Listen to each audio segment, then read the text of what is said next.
সুন্দরা কাণ্ড তৃতীয় ভাগ, বিভীষণের কৈলাস গমন।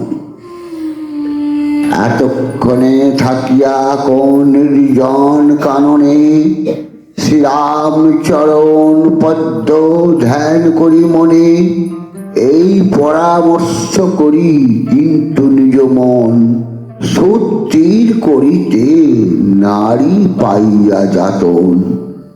রাম পাদ পদ্ম মন করিতে সেবন, চঞ্চল হয়েছে মন না মানে বারণ।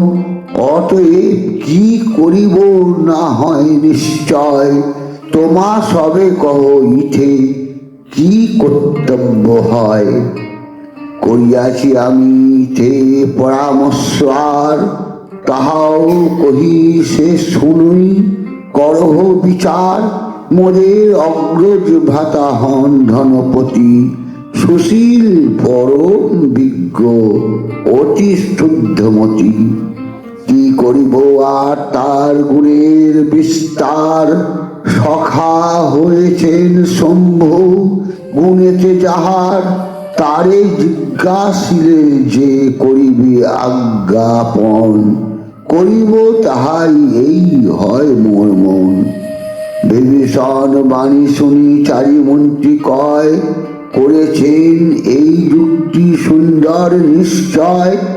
অতএব সেই স্থানে চলো এখন, করিবে পরেতে তিনি কহিবে যেমন। অতের বচন শুনি আনন্দিত মন, বোমপথে কৈলাসে চলিল গমন। কুবেরের কর্তৃক বিভীষণের রামের স্মরণ লইতে উপদেশ। এক্ষণেতে নিজ স্থানে থাকি পশুপতি, সকল বৃত্তান্ত জানি কোন শিবাপতি।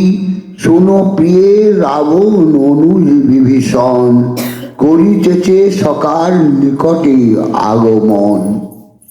সীতা ফিরি দিয়া রাম সঙ্গে মিলিবারে, বলেছিল সেই রাবণে বারে বারে। সেই তাহার না শুনি করেছে অপমান, এই লাগি তারে ছাড়ি আসিছে এখন।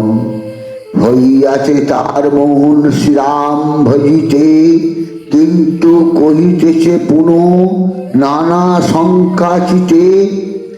সেই যে সংশয় করিবার আসে, আসিতেছে মোর প্রিয় সুহৃদের পাশে।